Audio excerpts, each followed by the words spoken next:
तर आज आपण चिवळ्याची भाजी बनवणार आहोत। तर चिगळाची भाजीसुद्धा ह्याला बोलतात। तर तुमच्या इकडे या भाजीला काय बोलतात मला कमेंट बॉक्समध्ये नक्की सांगा।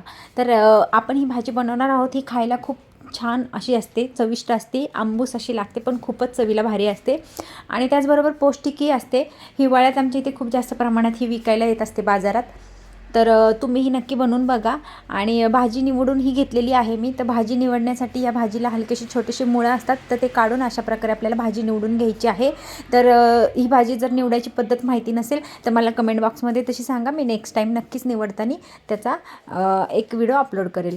तर आता ही भाजी बघा अशा प्रकारे असते। ह्याचे पानं तुम्ही बघू शकता, हलकेसे असे जाडसर असतात, एकदम असे जाड असे असतात आणि अशा प्रकारे छोटे छोटे आपण ही भाजी तोडून घ्यायची आहे। ती अशी लांब असते वेलीसारखी, तर आपल्याला अशा प्रकारे बारीक हाताने सहज तुटली जाते, अगदी कोवळी असते ही भाजी।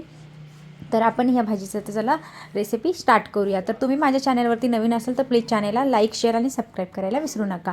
तर सर्वात आधी आपण इथं घेतलेला आहे कांदा, बारीक कट केलेला आहे। एक कांदा घेतला आहे, 7 ते 8 लसणाच्या पाकळ्या घ्यायच्या आहे आणि 4 ते 5 हिरव्या मिरच्या घ्यायच्या आहे।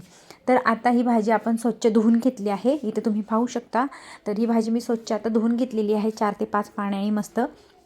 आणि आता आपण भाजी बनवायला चालू करूया। तर सर्वात आधी गॅसवरती आपल्याला कढई गरम करायला ठेवायची आहे आणि त्यामध्ये आपल्याला 2 चम्मच तेल टाकायचं आहे।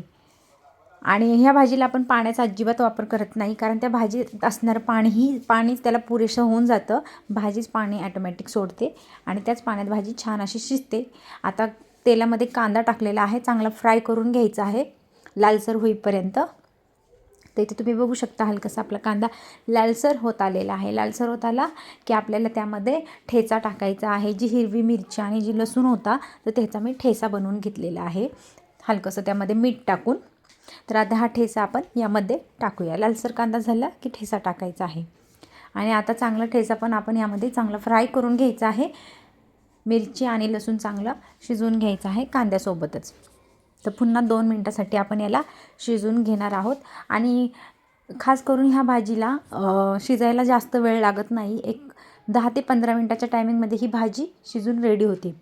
तर आता आपण यामध्ये भाजी टाकायची आहे, जी आपण स्वच्छ धुवून घेतलेली आहे। ती भाजी यामध्ये मिक्स करायची आहे आणि आता आपण इथे हलकंसं चवीनुसार मीठ टाकायचं आहे। तर सर्व भाजी पहिलं टाकून घेते आणि मी मिरची आणि लसूण वाटताना पण त्यामध्ये मीठ टाकलं होतं, त्याच्यामुळे मी आता वरून थोडंसंच मीठ ॲड करणार आहे। तर सर्वात आधी भाजी अशी मिक्स करून घेऊया आणि आता मस्त आपण चवीनुसार मीठ टाकायचं आहे।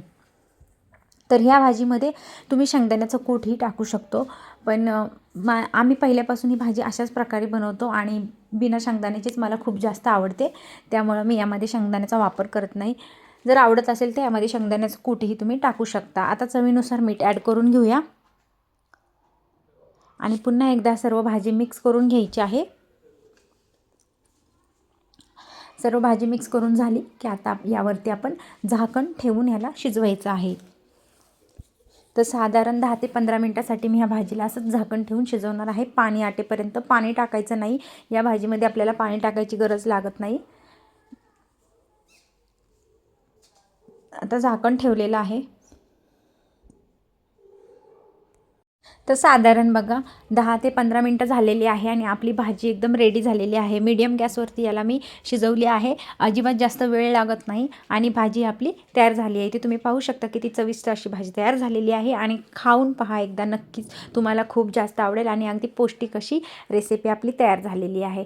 तर तुम्हाला माझी आजची रेसिपी कशी वाटली मला कमेंट बॉक्समध्ये नक्की सांगा आणि अशाच वेगवेगळ्या रेसिपी पाहण्यासाठी माझ्या चॅनेलला लाईक, शेअर आणि सबस्क्राईब करायला विसरू नका। चला तर आपण भेटूया नेक्स्ट रेसिपीसोबत, तोपर्यंत बाय बाय।